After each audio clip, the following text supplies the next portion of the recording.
많은 주의 성도들 되시기를 주의 이름으로 축복합니다.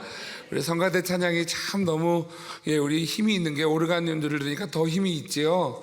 우리 반주자가 원래 오르간 전공이에요. 그래서 저 오르간이 참 많이 아픈 오르간인데 그 오르간을 안 아픈 것처럼 치고 있어서 대단하다 이 생각이 들어요. 그죠? 우리 이 찬양을 받으신 우리 하나님 앞에 영광의 박수 올려드리겠습니다. 광고를 조금 수정해야 될 부분이 있는 것 같습니다. 일단 수요일까지 하나님 사랑 이웃 사랑 받기로 했었는데 오늘 이제 포장을 좀 들어가는 것 같아요. 그래서 오늘 오후까지만 받을 예정입니다. 여러분 참고해 주시기 바라고요. 더불어서 우리 우리 아까 떡 판매를 했어요. 이 떡국떡. 네. 늦게 일어나는 새가 먹을 게 없다고요. 여러분 늦게 오신 분들은 아마 보지도 못하셨을 거예요. 일찍 오시면 있습니다. 그래서 다음 주에도 조금 판매를 할 것 같으니까요. 여러분 기억하시고 함께 해주시면 감사할 것 같고요. 다음 주에 이렇게 떡국떡 해서 또 여러분 우리 패밀리어십으로 드리지만 우리 떡국도 함께 먹는 시간을 함께 한다고 합니다. 여러분 기억하시고 여러분 감사하는 마음으로 함께하는 시간이 되기를 주님의 이름으로 부탁을 드립니다. 할렐루야. 우리 성탄절이 다가오면서 점점 이제 다음 주면 성탄이 이제 크리스마스 이브라 그러죠. 12월 24일이 주일이다 보니까 여러분 성탄의 기쁨이 우리에게 점점 다가오는 그런 하루하루가 되셨으면 좋겠습니다. 우리가 지난 2주 전부터 성탄을 준비하면서 말씀을 나누고 있어요. 2주 전에 어떤 말씀을 나누느냐 하면 이새의 뿌리에서 이사야를 통하여서 이사야 선지자를 통하여서 이새의 뿌리를 통하여 주시겠다 약속하신 그러한 메시아를 보내주신 하나님, 약속을 반드시 지키시는 하나님, 오늘 그 하나님에 대해서 우리가 2주 전에 말씀을 나눴었습니다. 지난주 말씀 혹시 기억하십니까? 지난주는 시편 45편 말씀이었는데 기억하세요? 나의 왕이십니다. 기억하시는 분이 계셨어요. 그 앞에 생략된 게 있죠? 예수님은 나의 왕이십니다. 할렐루야. 여러분 그 왕이신 주님과 함께 살고 계셨습니까? 지난 한 주 동안에 우리가 왕이신 하나님과 함께 살기를 부탁을 드린다라고 말씀을 드렸었어요. 여러분 어떤 변화가 있으셨습니까? 우리가 지난주 말씀을 통해서 우리가 늘 예수님은 나의 왕이십니다 라고 고백하며 살고 있지만 정작 우리가 왕인 것처럼 살고 있다라는 이야기를 나눴었지요. 예수님을 위한 구원이 아니라 나를 위한 구원을 위한 예수님의 희생만 우리는 날마다 누렸고, 그리고 나를 사랑하신 주님, 내게 응답하시는 하나님, 오늘 그렇게 나를 위한 신앙생활을 했었다면 오늘 이 성탄을 맞이하면서 정말 나의 왕이십니다라는 고백을 살아보자라는 이야기를 여러분 지난주에 드렸었어요. 기억이 나세요? 기억나시죠? 그렇다면 여러분 한 주간 어떻게 사셨습니까? 한 주간 동안 여러분 우리 주님을 위해서 어떤 시간을 들이셨고 어떤 물질을 들이셨고 어떤 구별된 삶을 들이셨습니까? 여러분 사랑은 행동하는 것입니다. 예수님은 말로만 사랑하지 않으셨어요. 예수님이 말로만 사랑하신 것이 아니라 친히 하늘 보좌를 버리시고 이 땅에 오셨습니다. 우리를 사랑하셔서 인간이 되셔서 오신 것이 바로 우리 예수님이시라고 한다면, 하늘 보좌를 버리시고 이 땅에 오신 분이 우리 예수님이시라고 한다면 여러분 우리는 어떤 하나님을 향한 사랑으로 행동하셨습니까? 말씀을 듣고 그냥 그 말씀 가지고 그냥 멈춰 계시면 안 되고요. 그 말씀을 살아내야 그 말씀을 사는 사람이지요. 여러분 한 주간의 삶 속에서 어떤 구별을 가지고 왕을 위한 삶을 사셨는지 돌아보면서 여러분 혹시라도 그러지 못했다면 이후에라도 왕이신 주님 앞에 우리의 삶을 드릴 수 있는 주의 성도가 되시기를 주의 이름으로 축복합니다. 이 말씀이 여러분 하나님의 말씀으로 하나님의 음성으로 들려지시기를 축복합니다. 할렐루야. 아멘 소리가 적어지는 거 보니까 갑자기 부담이 되시나 봐요. 할렐루야. 할렐루야. 여러분 이 말씀은요 살지 않으면 소용이 없어요. 이 말씀은 살아야 되는 일이에요. 여러분 우리 몇 주 전에 새로 오신 새 가족 한 분이 저한테 연락이 왔어요. 목사님, 하나님 말씀을 들으면서 너무 감사했어요. 저도 뭔가를 좀 하나님 사랑, 이웃 사랑으로 나누고 싶은데 혹시 목사님 제가 깍두기를 좀 담궈서 조금 더 담궈서 혹시 그렇게 나누면 안 될까요? 이렇게 연락이 왔어요. 그래서 괜찮아요, 됩니다. 그래서 가져오셨더라고요. 여러분, 하나님 앞에 무언가를 드리고자 하는 하나님의 사람을 하나님은 찾으시지요.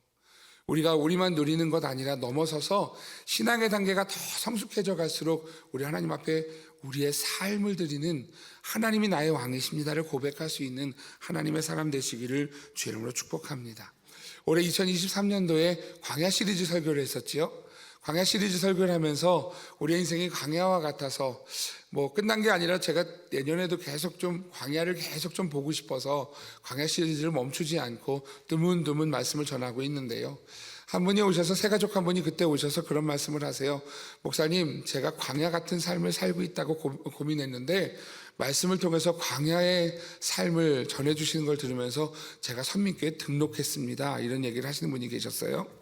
여러분, 오늘도 광야 같은 인생을 사는 한 여인의 이야기를 나누려고 합니다.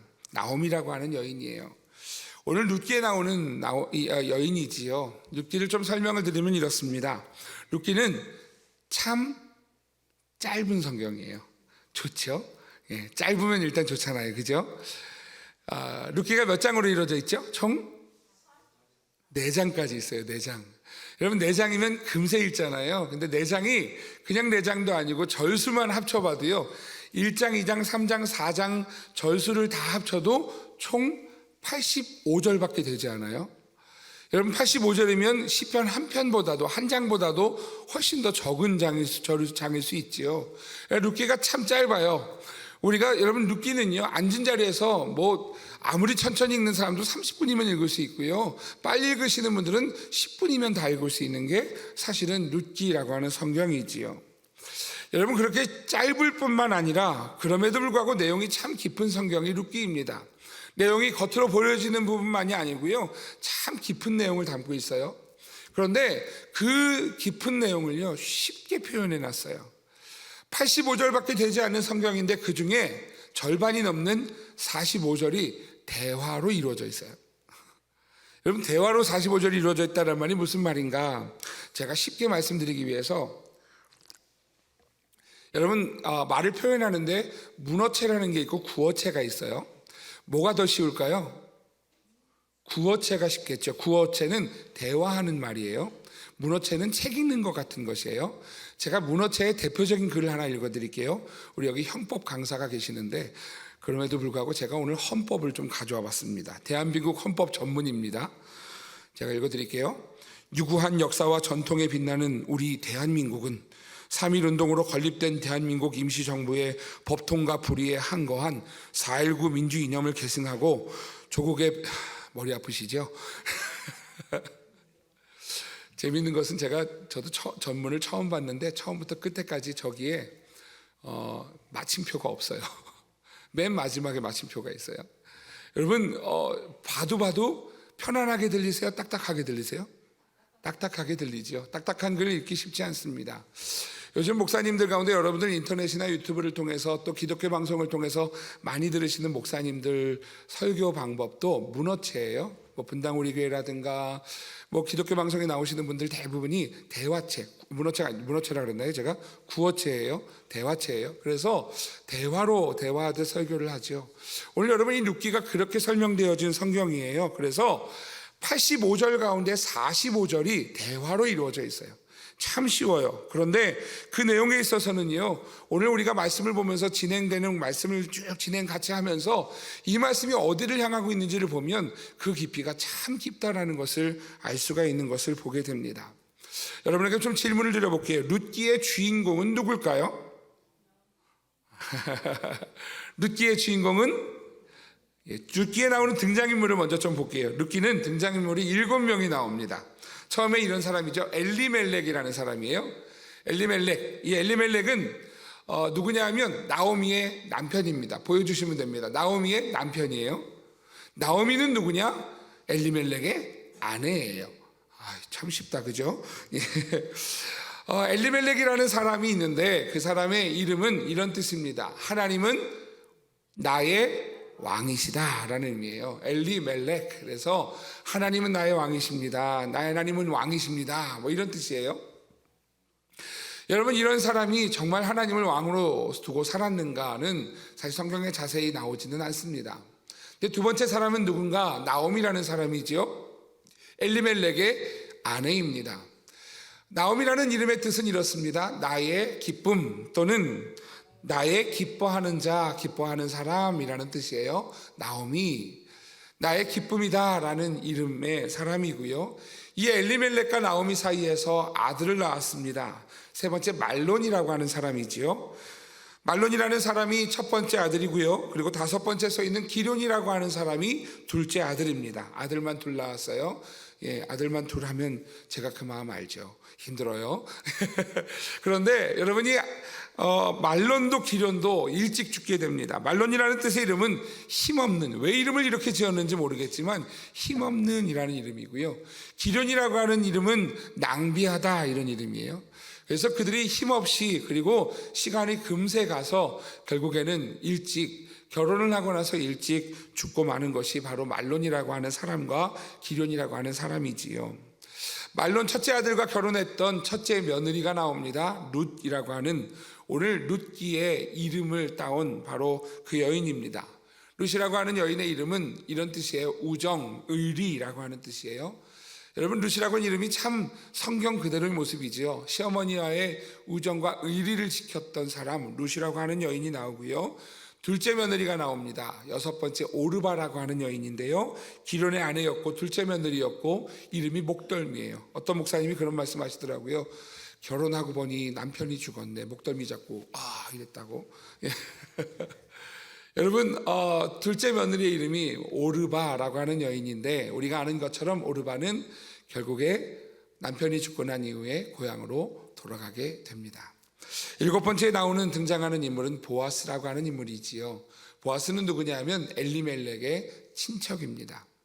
자, 엘리멜렉의 친척의 보아스라고 하는 이름은 그 안에 능력이 있다라는 이름이에요. 다시 말하면 보아스는 이 이름 그대로 룻기에서 그대로 보여줍니다. 하나님의 능력을 보여주는 존재, 그리고 아무런 소망이 없는 가정에 힘이 되어주는 존재, 바로 보아스라고 하는 사람인 것을 보게 되지요. 아마도 룻기를 신앙생활을 조금 하셨던 분들은 아마도 다 읽지 않았을까, 내용을 다 알지 않을까 싶습니다. 그 중에서 주인공은 누군가? 룻기임에도 불구하고 룻이 주인공이라기보다 더 정확히 보면 나오미가 주인공이다라고 할 수가 있습니다. 실제로 여러분, 이 처음부터 끝까지 룻기의 내용들을 주도해가는 인물이 누구냐면 나오미라고 하는 사람이에요. 처음에 시작이 이렇습니다. 우리가 조금 전에 나눴던 이야기들이 1절에서 5절 말씀에 나오거든요. 같이 한번 읽어보겠습니다. 우리 룻기 1장 1절에서 5절입니다. 함께 합니다. 시작. 사사들이 치리하던 때에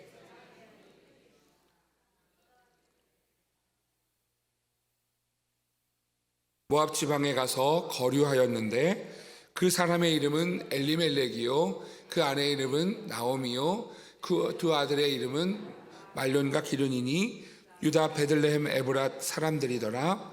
그들이 모압 지방에 들어가서 거기 살더니 나오미의 남편 엘리멜렉이 죽고 나오미와 그의 두 아들이 남았으며, 그들은 모압 여자 중에서 그들의 아내를 맞이하였는데 하나의 이름은 오르바요, 하나의 이름은 룻이더라. 그들이 거기에 거주한 지 10년쯤에 말론과 기련이 두 사람이 다 죽고 그 여인은 두 아들과 남편의 뒤에 남았더라. 아멘. 여러분, 이 내용들의 주도적인 인물이 아비멜렉과 그리고 나오미이지요. 이 두 사람은 두 아들을 데리고 베들레헴 땅을 떠나서, 유다 땅 베들레헴을 떠나서, 그래서 오늘 그들은 모압 땅, 모압 지방에 가서 살게 됩니다. 여러분, 베들레헴과 모압이 어디에 위치하고 있는가를 좀 보여드리면, 지도를 보시면 이렇습니다. 보시면, 여러분들이 보시는 왼쪽에 보면 유다 베들레헴이 있지요. 유다 땅에 베들레헴이라고 하는 땅이 있어요. 그곳에서 가운데 사해가 있습니다. 이 사해를 지나면 그 아래 보시면 모압 지방에 나오게 되지요. 키로수로 따지면 약 30km에서 35km 거리가 된다고 이야기합니다. 여러분, 30에서 35km 정도면 얼마나 걸릴까요? 빨리 뭐 우리가 마라톤 할 건 아니니까 그래도 빨리 걸어가는 사람은 하루면 갈 테고요. 그죠? 그래도 보통 가족이 걸어가려면 한 3, 4일 정도가 걸리지 않을까라는 생각이 듭니다. 뭐 좀 더 그 사이에 이 가로질러 가는 거리야 그렇지만 이 사해를 이렇게 둘러간다라고 한다면 그래도 늦어도 5일이나 6일 열흘 안에는 가게 될 수 있는 거리가 바로 이 모압 지방 베들레헴에서 모압 땅이 아닌가라는 생각이 듭니다. 여러분, 그런 거리에 있는 땅에 베들레헴에서 한 가정이 나오게 되었지요. 룻기의 시대가 어느 시대냐면 사사시대입니다. 전에도 말씀드렸던 것처럼 사사시대는 어떤 시대인가? 각자 왕이 없어서, 왕이 없으므로, 하나님이 왕이심에도 불구하고 왕이 없으므로 각자 자기의 소견에 옳은 대로 행하는 시대가 사사시대였고, 그래서 이 시대에 살던 이 가정은 오늘 자신들의 지금 어려운 상황 속에서 오늘 그들이 살고 있었던 땅을 떠나서 그래서 오늘 이 모압 지방에 와서 살아가게 되는 것입니다. 여러분, 오늘 그곳에서 나오미는 모든 것을 잃어버리고 말지요. 여러분, 함께 나올 때 남편도 있었고 두 아들도 있었습니다. 그런데 먼 타지에서 모압 땅에서 남편이 죽고 맙니다. 남편이 죽은 것도 억울하고 속상하고 힘든데 거기에 그 타지에서 두 아들마저 자신보다 먼저 죽음을 맞이하게 되는 그러한 나오미였습니다. 모든 것을 상실한 것 같은, 모든 것을 잃어버린 것 같은, 그래서 이곳에서 이제 어디로 가야 할지 어떻게 살아야 할지 모르겠는 그러한 인생이 바로 나오미의 인생이지요. 룻기 1장 5절 뒷부분은 이렇게 말씀합니다. 말론과 기럨 두 사람이 다 죽고 그 여인은 두 아들과 남편의 뒤에 남았더라. 여러분, 이 의미가 보이십니까? 함께 나왔어요. 남편도 같이 나오고, 남편이 있으면 얼마나 의지가 되겠어요. 그런데 남편도 같이 나오고 두 아들도 장성해서 이제 의지가 될 만한 그러한 두 아들인데, 그러한 남편과 아들이, 두 아들이 다 죽고, 그리고 오늘 성경은 그 여인은 두 아들과 남편의 뒤에 남았더라. 참 인생이요, 쓸쓸한 인생임을 오늘 성경은 보여주고 있습니다. 여러분, 나오미가 이런 인생을 기대했을까요? 나오미가 모압 땅에 가면서 그들은 아마 꿈꾸었을 거예요. 지금 이 베들레헴 땅에 기근이 있어서, 어려움이 있어서 우리가 모압 땅에 가지만 모압 땅에 가면 좋아질 거야, 이런 기대를 했을 거예요. 아무리 힘들어도 내 남편이 있고 내 아들이 있기 때문에 그래서 괜찮을 거야 라는 기대를 가지고 모압 지방에 내려갔겠지요. 그런데 여러분, 나오미가 맞이하고 있는 삶은 그런 기대와 그런 계획과는 너무나도 큰 차이가 있습니다. 남편도 잃고 두 아들도 잃어서 아무것도 손에 잡지 못하는 빈 상황이 되었다라는 것이지요. 룻기 1장 13절에 보면 나오미는 그것을 이렇게 표현합니다. 너희가 어찌 그들이 자라기를 기다리겠으며 어찌 남편 없이 지내겠다고 결심하겠느냐? 내 딸들아, 그렇지 아니하니라.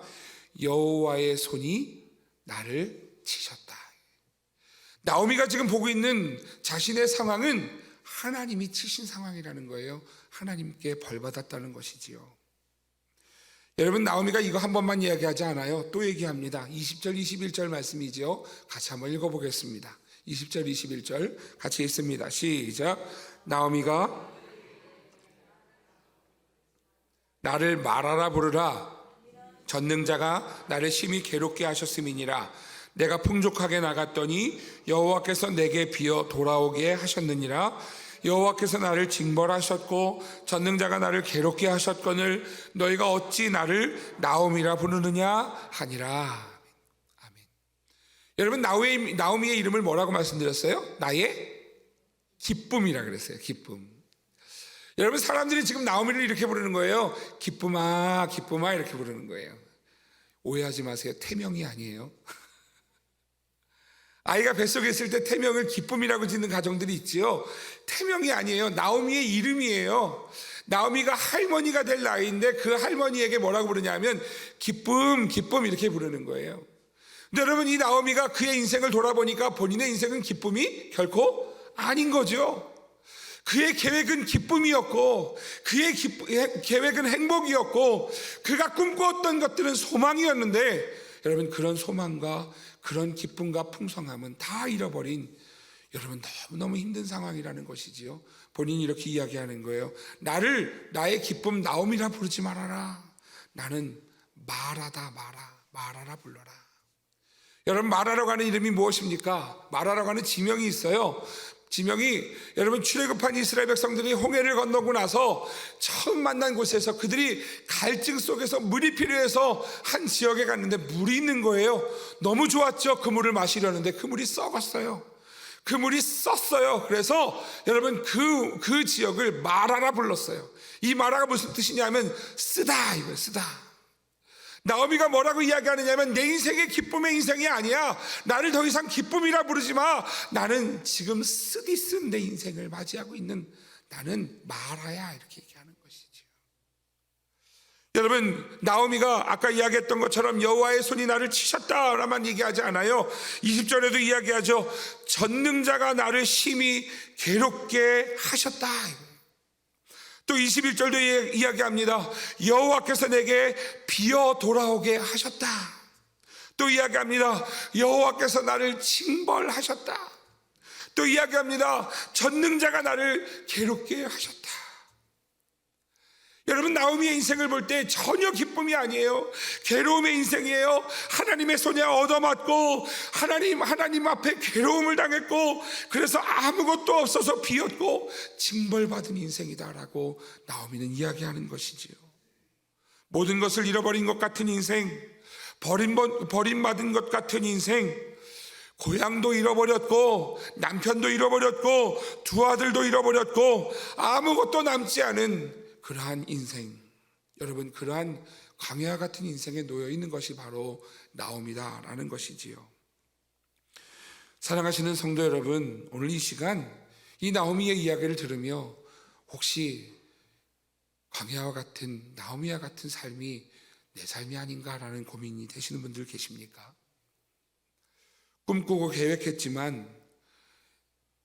계획했던 모든 것들을 다 잃어버리고 오늘 여호와께서 나를 치셨다. 전능자가 나를 괴롭게 하셨다. 내가 가진 게 뭔가? 라는 이 고민 속에서 오늘 이 예배 앞에 나오신 분들이 계십니까? 사랑하시는 성도 여러분, 오늘 우리의 삶이 나오미와 같다면 오늘 이 말씀 앞에 오늘 하나님께서 주시는 소망으로 다시 일어설 수 있기를 주의 이름으로 축복합니다. 열심히 공부했지만, 공부는 열심히 했는데 이룬 것 하나도 없는 것 같은 인생을 살았다면,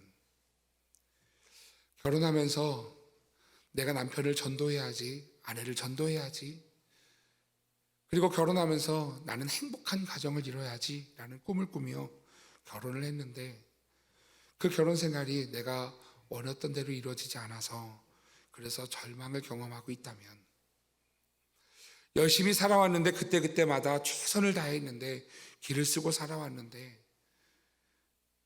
몸과 마음이 병들어서 이제 하나님 앞에 아무것도 할 수 없는 것 같은 그러한 상황이시라고 한다면 오늘 이 말씀을 통해서 주시는 주의 음성이 우리 모든 성도들에게 들려지기를 주의 이름으로 축복합니다.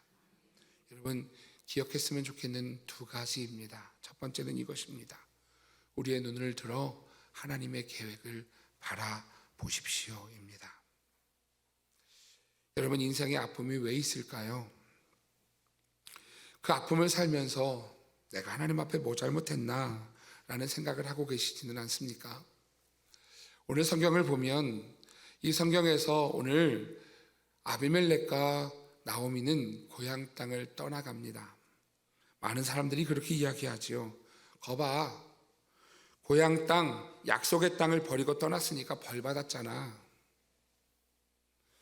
여러분, 그 말이 더 가시가 되고 더 아파서, 그래서 내가 하나님 앞에 천벌 받았다 생각하고 있는, 어쩌면 그런 삶이 나오미의 모습은 아닌가, 그런 것이 우리의 모습은 아닌가라는 것이지요. 성경을 여러분 잘 보십시오. 사실 성경에 나오는 나오미, 아비멜렉과 나오미만이 아니라 많은 성경의 인물들이요, 기근을 맞아서, 흉년을 맞아서 떠나갔어요. 우리가 잘 알고 있는 믿음의 조상 아브라함이 그랬습니다.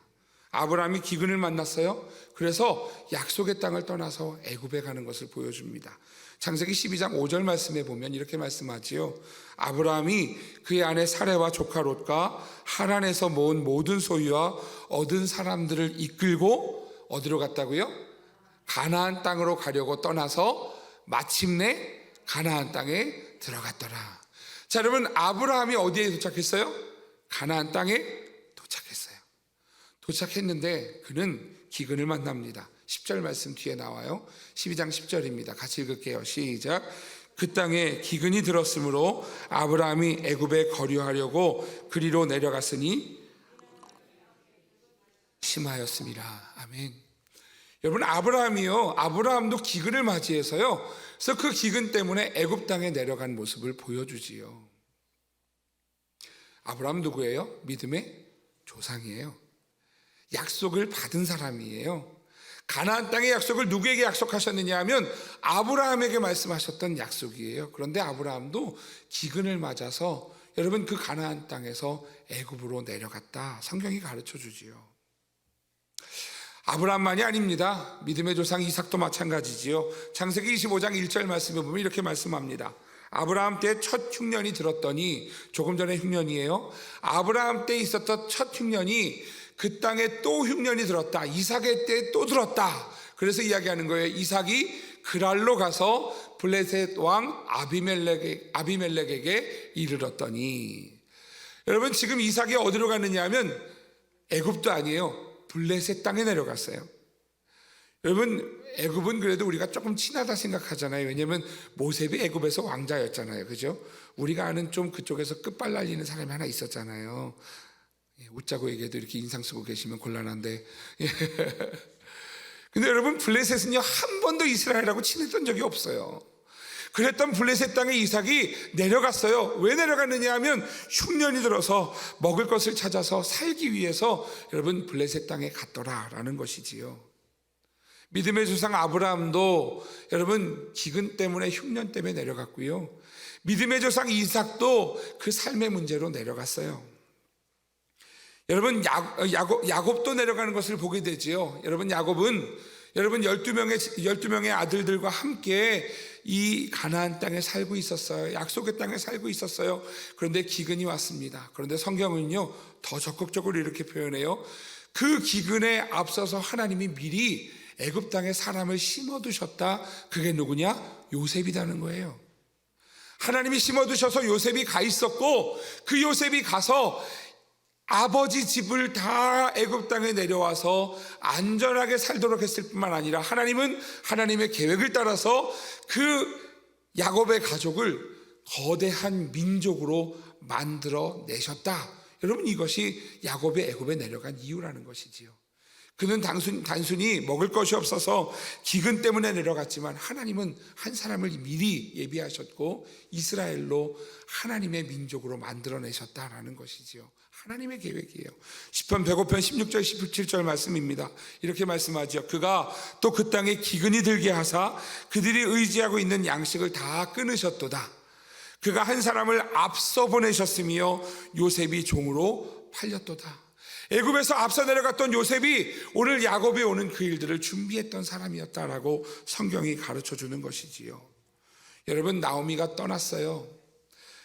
엘리멜렉이 나오미와 함께 여러분 가나안 땅에서, 약속의 땅에서, 베들레헴에서 그들은 모압 땅, 어쩌면 이스라엘 백성들이 절대 가면 안 되는 그 모압 땅, 모압 지방에 내려갔다. 그리고 그들은 그곳에서 어려움을 만나게 됩니다. 우리는 인간적인 생각으로는요, 그들에게 이야기하죠. 거봐, 하나님이 널 치셨어. 여호와의 손이 너를 치셨어. 전능자가 너를 괴롭게 만든 거야. 여호와께서 너를 징벌하셨어. 다른 사람들이 이야기하는 것뿐만 아니라 자기 자신도 여호와의 손이 나를 치셨다. 여호와께 나를 심히 괴롭게 하셨다. 내가 비어 돌아오게 하셨다. 나를 징벌하셨다. 여러분, 그렇게 이야기할지 몰라도 오늘 이 나오미의 삶은요, 여기에서 끝이 아니에요. 하나님은 그의 계획보다 더 뛰어난 계획을 준비하고 계셨고, 그 준비하심을 위하여 오늘 나오미의 기쁨의 인생을 잠시 슬픔에 두셨더라라는 것이지요. 여러분, 여러분의 계획이, 우리의 눈이 여러분의 계획 가운데 머물면 실망합니다. 하지만 우리의 계획이 하나님의 계획을 바라보고 하나님의 계획을 신뢰할 때, 여러분, 우리는요 하나님의 은혜의 소망의 사람이 된다는 사실을 기억하시기를 주 이름으로 축복합니다. 벌 받는 게 아니고요, 하나님의 계획이 있다고요. 우리는 그때그때 최선을 다하는 삶을 사는 거예요. 여러분, 에베소서 1장 11절 12절 말씀에 사도 바울은 에베소 편지를 통하여서 이렇게 이야기를 합니다. 모든 일을 그의 뜻의 결정대로, 누구의 뜻의 결정이요? 하나님의 뜻이에요. 하나님의 뜻의 결정대로 일하시는 하나님이, 하나님의 계획을 따라 우리가 예정을 입어 그 안에서 기업이 되었다. 모든 일을 누가 결정하시느냐 하면 하나님이 결정하세요. 모든 일에 일하시는 분이 하나님이시고요, 일하셔서 그 계획을 이루시는 분이 하나님이셔서 우리로, 아무 능력 없는 우리로 하나님의 영광의 자녀가 되게 하심이시지요. 여러분, 그래서 12절은 이렇게 고백하지요. 같이 읽겠습니다. 시작. 이는 우리가 그리스도 안에서 전부터 바라던 그의 영광이 찬송되게 하려 하심이라. 아멘.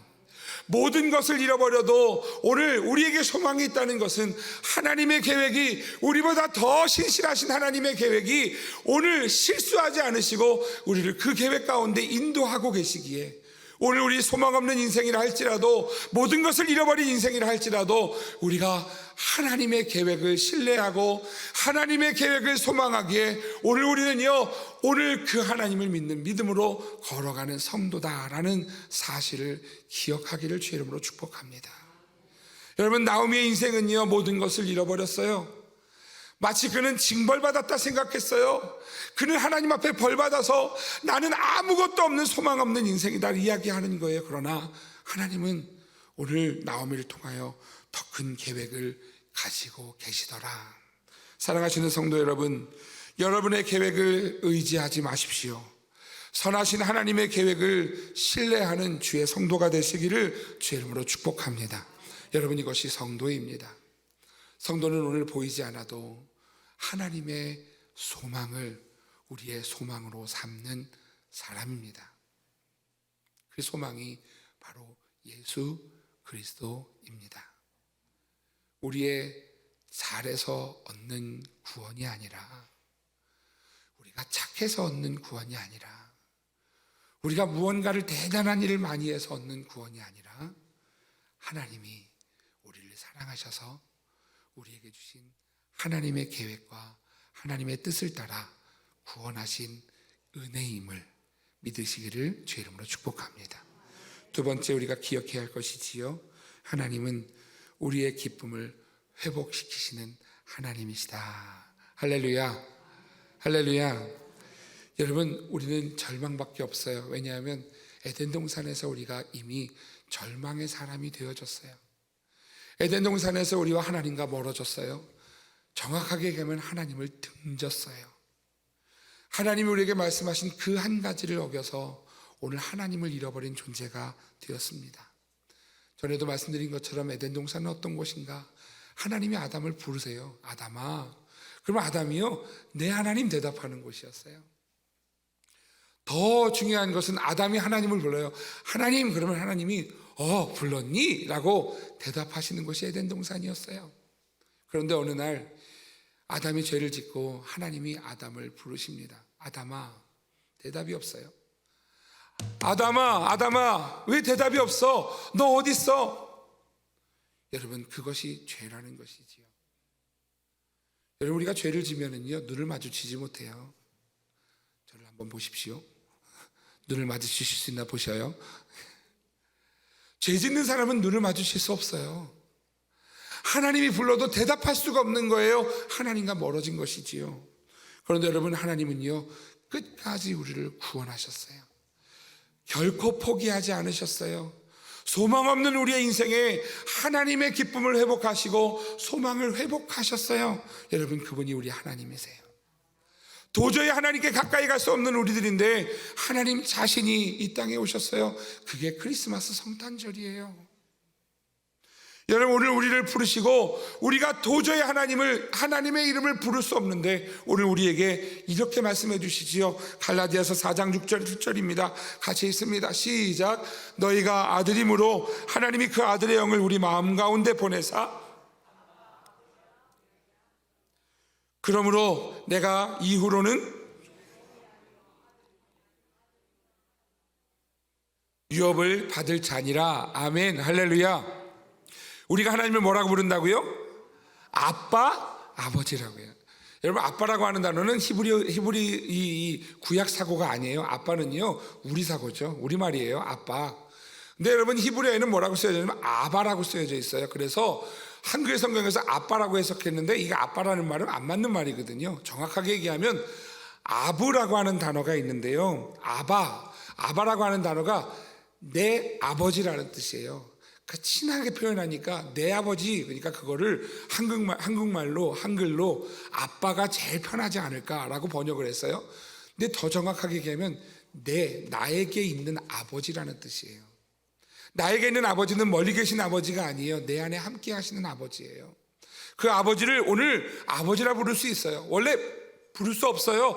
하나님을 부를 수도 가까이 할 수도 하나님을 찾을 수도 없어요. 왜냐하면 우리가 에덴 동산을 잃어버렸기 때문이에요.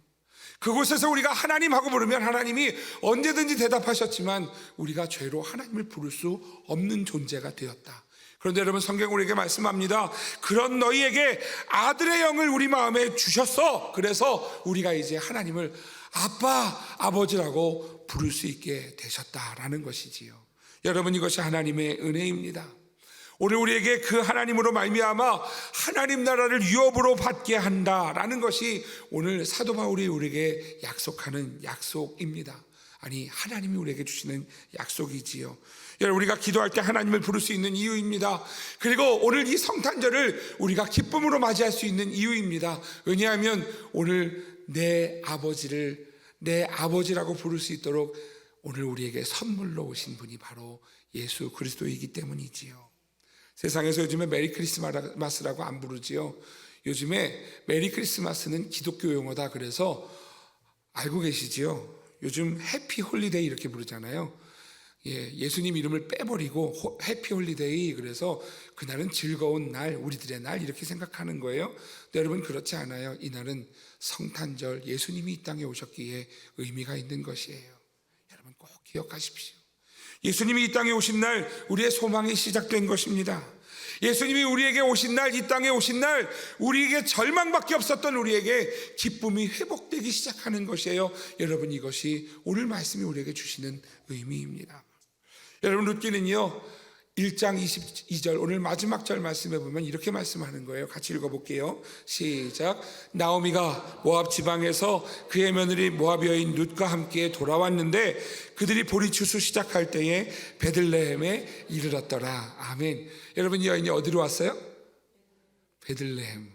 여러분, 아는 동네세요? 여러분, 그 동네가 그 동네 맞아요. 베들레헴 어떤 동네예요? 예수님이 성육신 하신 곳이잖아요. 예수님이 오신 곳이에요. 여러분, 이 말씀에 베들레헴이 그냥 있을까? 저는요 우연 아닌 것 같아요. 왜냐하면 나오미가 베들레헴에 돌아올 때부터 소망이 다시 시작됐거든요. 그 전까지 나오미라 부르기를 기뻐하지 않았어요. 오히려 나를 마라라 불렀어요. 나는 징벌받았다 했어요. 그런데 그녀가 베들레헴에 돌아올 때부터 하나님은요 오늘 나오미의 인생에 여러분 하나님의 큰 계획과 큰 일들, 기쁨의 일들을 하나님은 준비시키셨고 오늘 그 기쁨으로 나아가는 나오미의 삶이 되었다라는 것이지요. 오늘 여러분, 오늘 그 여인이 아들을 통해서 안아보지 못했던, 여러분 아들을 통해서 안아보지 못했던 그 아이를 전혀 상관없는 보아스를 통해서, 이 룻을 통해서 얻는 것을 보여줍니다. 오늘 13절에서 4장이죠. 룻기 4장 13절에서 16절 이렇게 말씀합니다. 이에 보아스가 룻을 맞이하여 아내로 삼고 그에게 들어갔더니 여호와께서 그에게 임신하게 하심으로 그가 아들을 낳은지라. 여러분 14절 같이 읽겠습니다. 시작. 여인들이 나오미에게 이르되 찬송할지로다.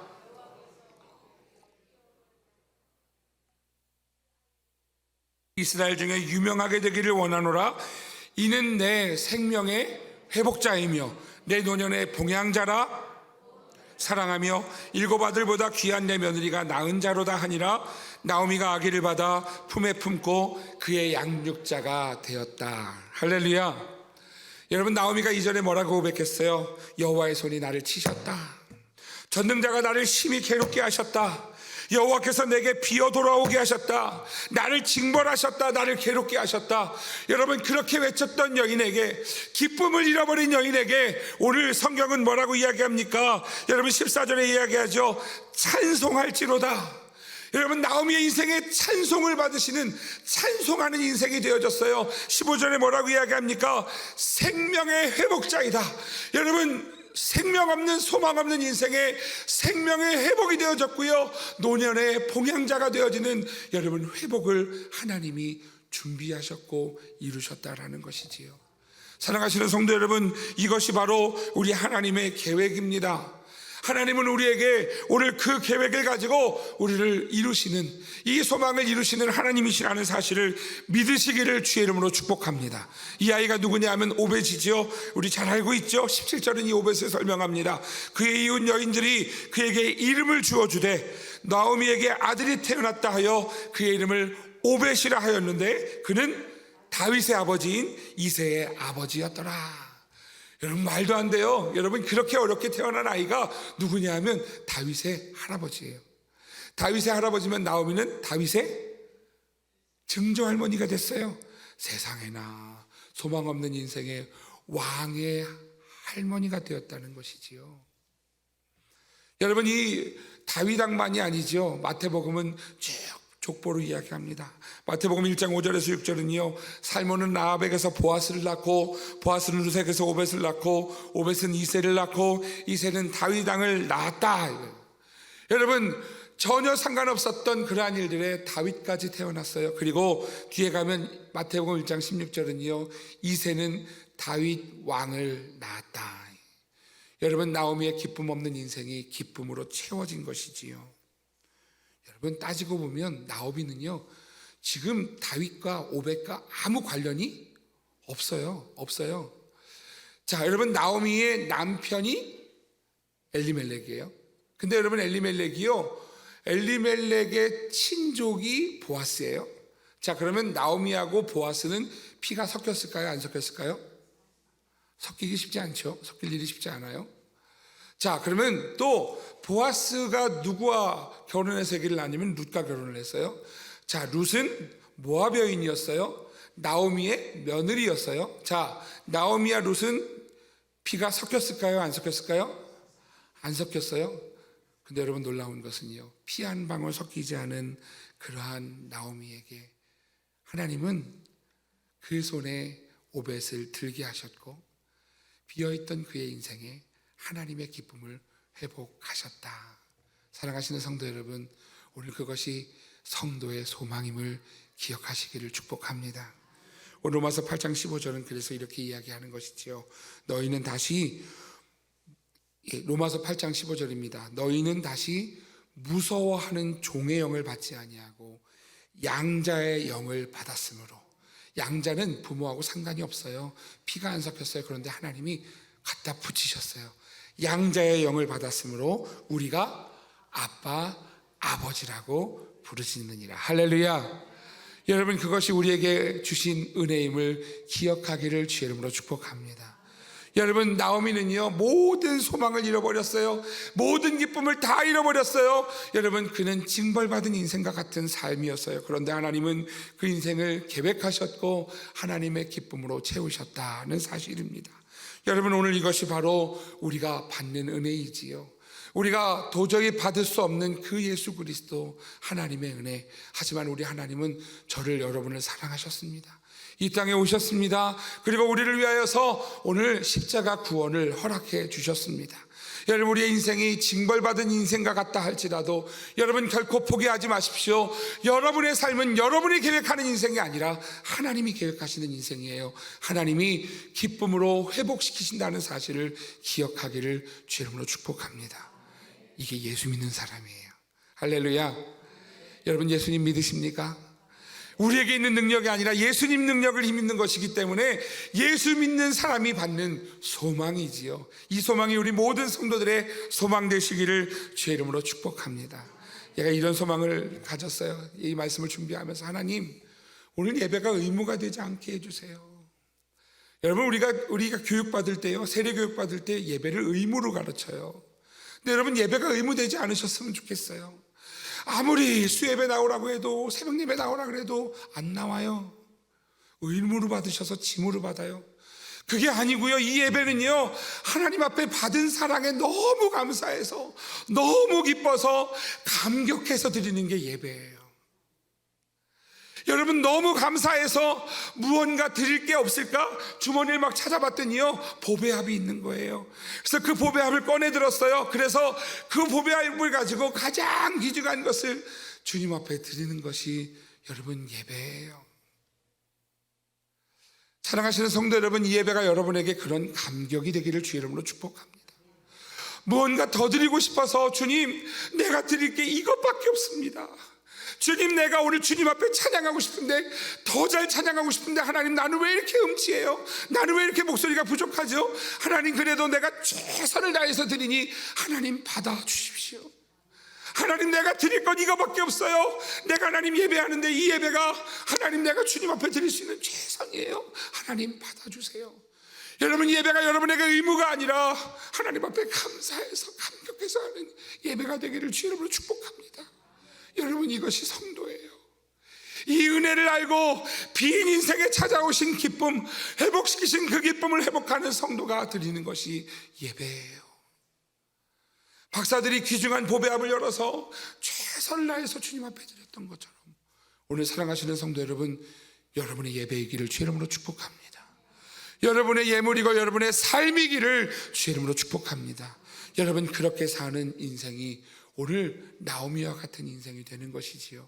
기쁨을 잃어버렸지만, 소망을 잃어버렸지만, 오늘 그곳에 하나님으로 다시 회복시켜 주시는 여러분 놀라운 은혜의 삶이 우리 모두의 삶이 되시기를 주 이름으로 축복합니다.